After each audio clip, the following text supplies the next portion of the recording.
Welcome to Breakthrough Mode, the podcast where we intentionally get into the driver's seat of our lives, shift out of monotony and mediocrity, and step on the gas towards becoming the person we were always meant to become. Hello, and welcome to Monday Morning with Megan. I, of course, am your host, Megan Bauer, and this is episode 207 on the Breakthrough Mode podcast. Thank you for joining me today. I have a quote for you by Wayne Dyer. He said, "If you change the way you look at things, the things you look at change." And when I first read this quote, I thought about this recent experience that I had with my daughter. She read this book at school called Look Both Ways, and I didn't read the book, but I know it's about changing perspectives, about seeing things from another person's perspective, from another person's angle, seeing it from the way you're seeing it and seeing it from the way they're seeing it. And she did this project based on this book, and she chose to illustrate two perspectives of her room. And so we took a picture of her room from the bedroom door, so the way she enters her room, and we took a picture of her room from the outside window. So you can see like the net on there and everything from the glass, right? So we were outside when we took this picture of her room. And they're two very different perspectives. One is really kind of grainy because we've got the net thing that goes in, I don't know what it's called, that goes from the window to keep bugs out when the window's open. You know what I'm talking about? The screen. So we have the screen and the window's dirty, like, let's be honest, and we didn't open the curtains all the way when we took the photo. So you get this very obscured view of her room from that angle. But the angle from inside the house, from her bedroom door, is very clear and very bright.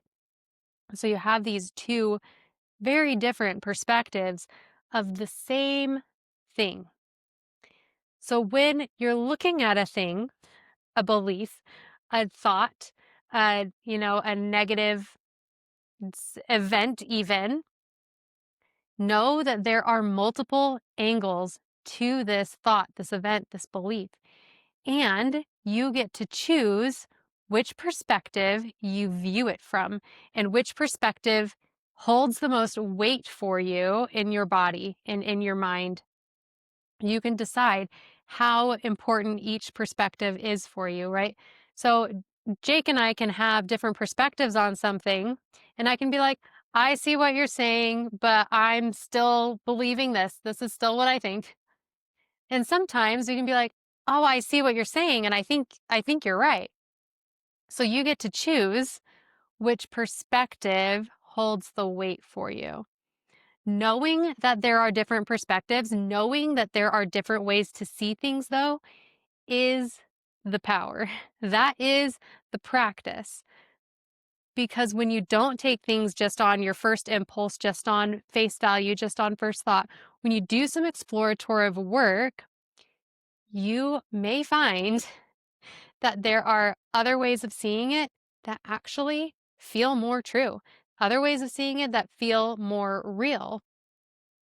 And you can shift to seeing things in a different way that is more empowering and more supportive than the way you were previously seeing things. This doesn't necessarily mean that one way is the absolute 100% truth and the other way isn't. It's all going to have some truth to it, but you get to decide which way you're taking that in, which way is going to inform your decisions, which way is going to either empower you or disempower you. And you get to make that choice. So when you're looking at something, like Wayne suggested, if you change the way you're looking at it, the thing actually changes. The feelings around it can change. The thoughts about it can change. Like, have you ever just like gone off on somebody because you thought one thing, oh, they're ignoring me, blah, blah, and then they tell you that, oh man, they dropped their phone in the toilet and then, they whatever, and you're just like, oh, well, now I'm suddenly not so mad anymore because I thought you were ignoring me when really your toilet water phone's been in a rice bag for 3 days.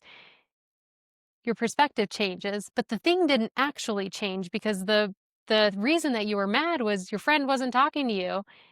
That stayed the same, but with looking at it differently and honestly with more information, you get to feel differently about it and you get to behave differently about it. So, I guess another thing that I would throw into that is you don't have all the information about everything all the time, always. So, when there's some room for interpretation, when you can allow, like, well, with what I know right now, I feel this way, but if this were to happen and this was going on and whatever was happening, I would feel differently. You can choose to feel differently already. And then that can inform what you do next. Okay, so this week, I'm encouraging and challenging you to see things a little bit differently. And maybe as you get together with friends and family for the holidays, and there's all these differing opinions and all of these chaos and drama, maybe you can leave the door open a little bit for seeing things differently and practicing this skill. Certainly do it in your journal when limiting thoughts and beliefs come up, when you've got those detours and road closed signs and construction and pee breaks. Give yourself some grace. Know that what you're thinking isn't the ultimate truth, and do some investigative work and choose what would be more supportive to you on your journey of growth, development, and becoming. I totally love you. I hope you have a great week. Bye for now.